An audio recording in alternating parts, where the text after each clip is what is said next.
Hi, it's Rachel. This is the first video journal for part of my assessment for International Public Relations, or Global Public Relations as we seem to refer to it in class.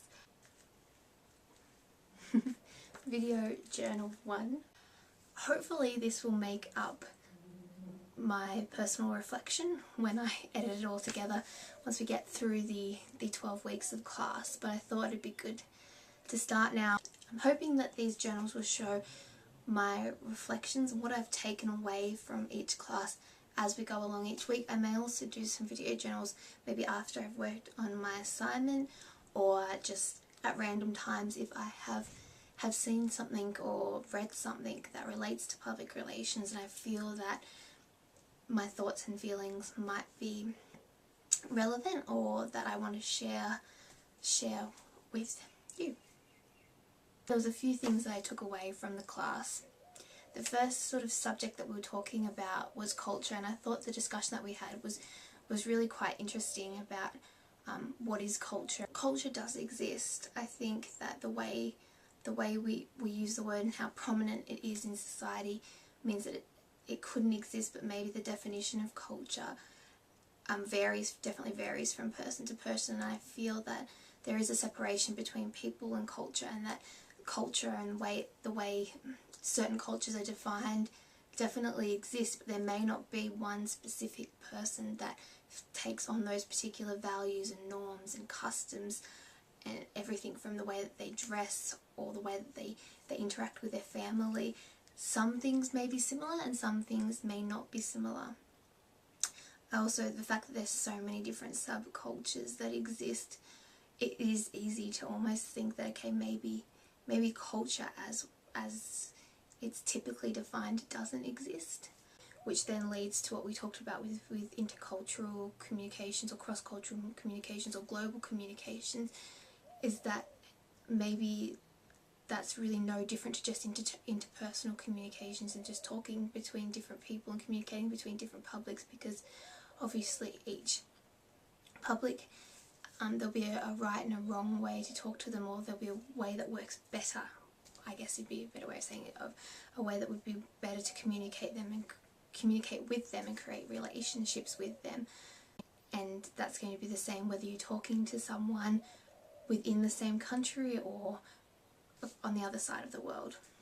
I think that it is important to understand, at least have a decent understanding of those norms and of those cultural values that exist wherever we may be communicating or participating in public relations activities, whether it be relationship building or strategies or whatever that may be.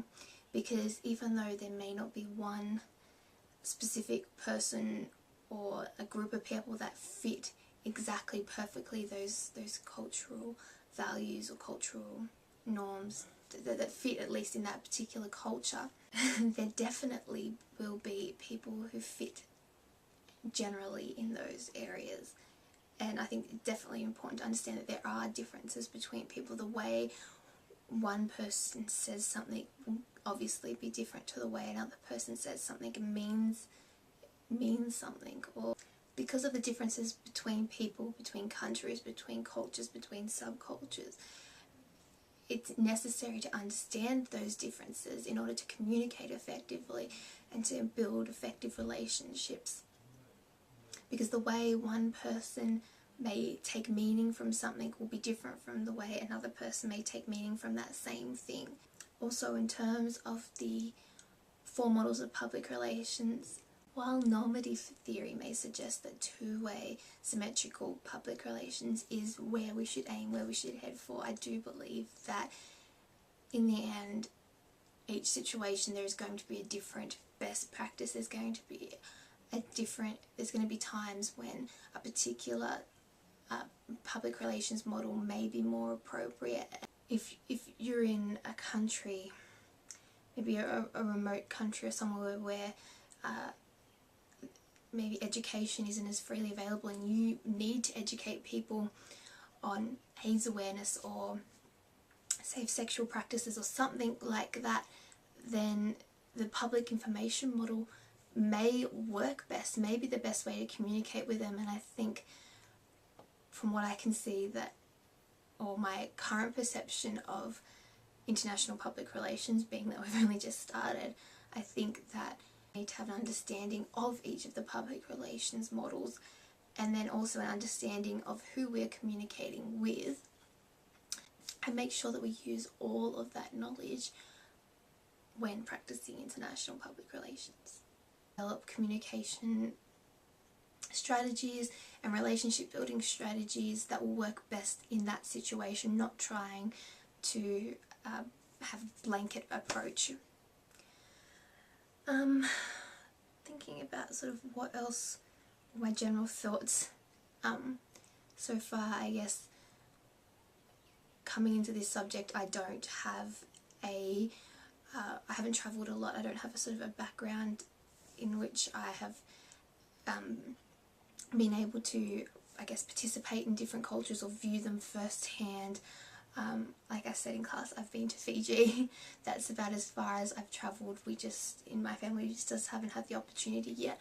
That's not to say that I won't, because I really want to, and hopefully after this degree I will get a chance to travel, but it does kind of worry me a bit in some ways that maybe I won't have that real life experience to help me studying this course. But then at the same time, part of me thinks that maybe it's good that I haven't, because it gives me a different perspective. I can, in terms of if you really were doing maybe an international public relations strategy, it's likely that it'll be in a country that you've never worked in, or you don't really understand their practices or the best way to communicate with them. So you're going in with new eyes, starting sort of from scratch at the very bottom, and I guess that is the position I am in for this course as well.